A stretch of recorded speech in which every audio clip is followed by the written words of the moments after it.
द्वारिका ठाकुर जी ने क्यों चुनी? गुजरात वाले कभी कभी बहुत जो है हम ब्रजवासियों के आगे बहुत सीना चौड़ाते हैं। देखो आपके ठाकुर जी ब्रज में 11 वर्ष 56 दिन रहे, हमारे द्वारिका में 120 वर्ष तक ठाकुर जी रहे, हमारे गुजरात में।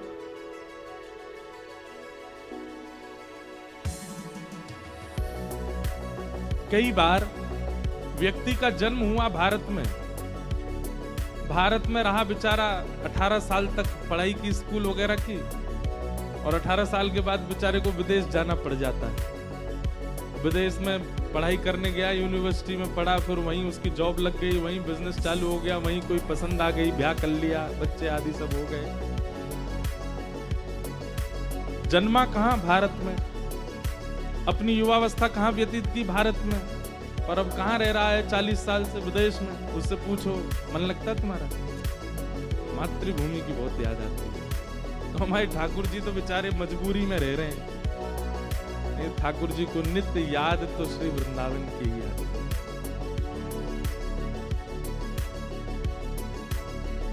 नंद लाला ने माता यशोदा जी सांभरी, ममता नी मूर्ति मारी रह गई गोकुल।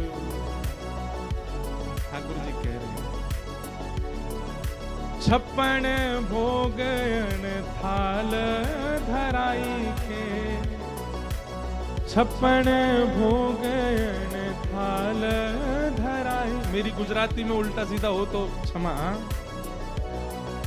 आज मैं एक चीज सोच रहा था सुबह सुबह कि ठाकुर जी द्वारिका आए, देखो ऐसे चिंतन चलते रहने चाहिए। ठाकुर जी द्वारिका आए तो द्वारिका आके ठाकुर जी गुजराती बोलते थे क्या? वो यहाँ पे भी ब्रजभाषा ही बोलते होंगे। हमको तो बड़ा अटपटा सा लगता होगा है, पीतांबरी पहन करके, मोर मुकुट धारण करके, और कानों में मकराकृत कुंडल पहन करके, और शंख चक्र गदा पद्म धारण करके, एक हाथ में वंशी लेकर के द्वारिकाधीश चल रहे हैं। रास्ता में यूं पूछ रहे केम छो, तमे केम छो? ऐसे नहीं पूछते होंगे लाल जी। देव की मैया थाल लेकर के आई, लाला भोजन सरस छे?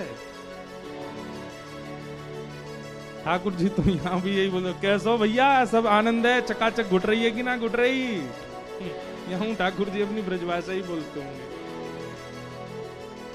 56 भोगन थाल धराई के, 56 भोगन थाल।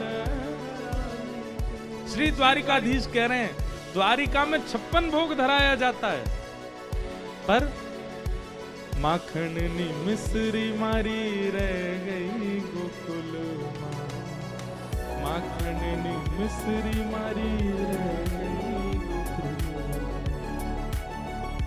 अब किसी को अगर हिंदी लिखनी आती हो तो जिसको ये पद पूरा याद हो उनको लिख के दे देना। अब गुजराती में नहीं लिखना, भाषा गुजराती हो पर लेखनी हिंदी हो तो दे देना, तो हम गाएंगे इसको। बहुत सुंदर। तो लोग बाग कहते हैं ठाकुर जी गुजरात में इतने वर्ष तक रहे, आपके ब्रज में 11 वर्ष 56 दिन रहे बस। पर भैया याद रखना, द्वारिका में भले ही 100 वर्ष से ऊपर ठाकुर जी रहे, पर लोग हाथ देखते हैं, हाथ ऊपर करो, झूठे सबरे झूठ। पृथ्वी का राजा ना होके आनर्त को बना दीजिए। इस पूरे 100 योजन के भूखंड में पृथ्वी के राजा की आज्ञा नहीं चलेगी, ये मेरी आज्ञा है। आप लोग भले ही, हमारा जो रिजॉर्ट है वो भले ही द्वारिका से 7-8 किलोमीटर की दूरी है, पर यहां पर भी अगर पीछे बालकनी है, कहीं पे खिड़की, कहीं से भी खोल के देख लो, आपको वातावरण, हवा, वायु जो बुलवा देगी हम वही बोलते हैं। हम अपने वश में नहीं रहते। व्यास मंत्र पे सोच विचार के तो कभी बोलता ही नहीं।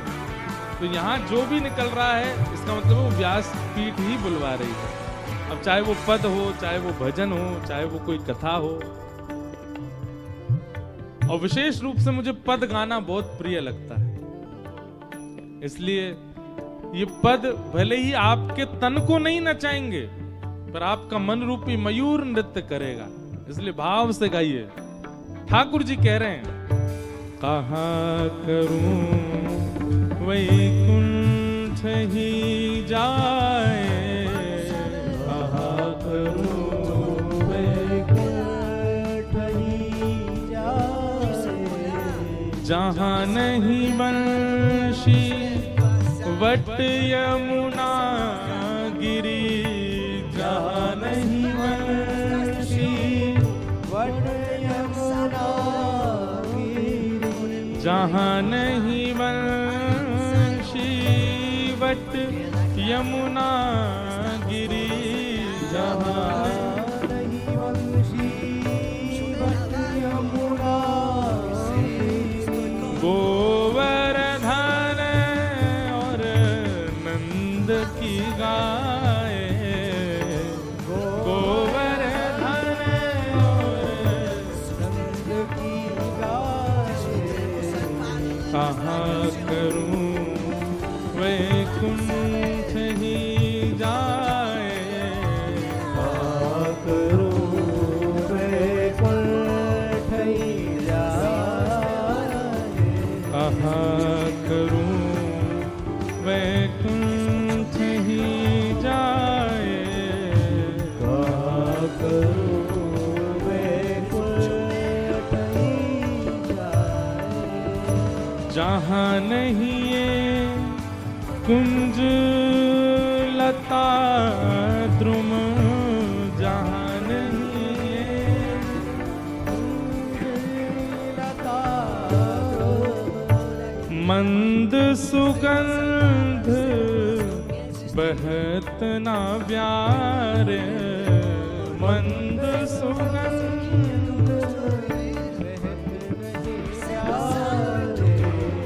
गोविंद प्रभु तज नंद सुवन को, गोविंद प्रभु तज नंद सुवन को, ब्रज तज मोरी जाए बलाए, ब्रज तज मोरी जाए बलाए, कहाँ करूं वैकुंठ ही जाए, कहाँ करूं वैकुंठ ही जाए, कहाँ करूं वैकुंठ ही जाए, कहाँ करूं। मैं अजब कुमारी नाम की भक्ता वो ठाकुर जी के लिए सर्व समर्पण कर रही है, इसलिए ठाकुर जी चले गए वहां।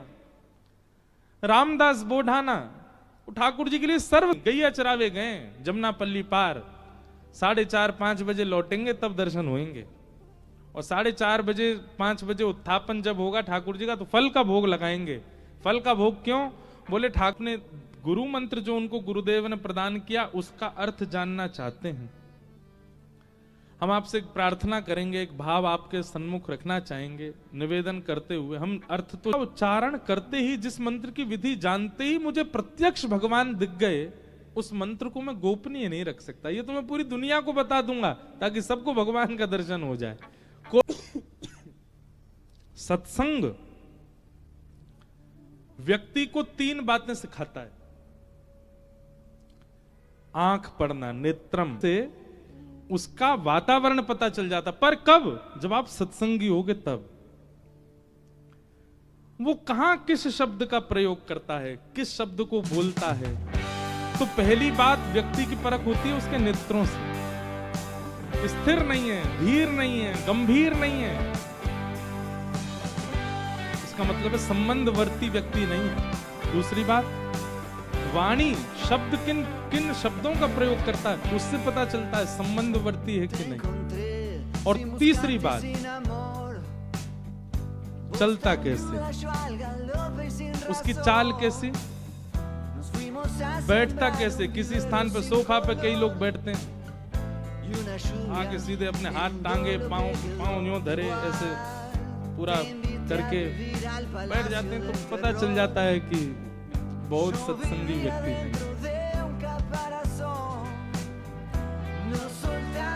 अब आप लोग अपनी मुद्राएं मत बदलो, जैसे हो वैसे ही रहो।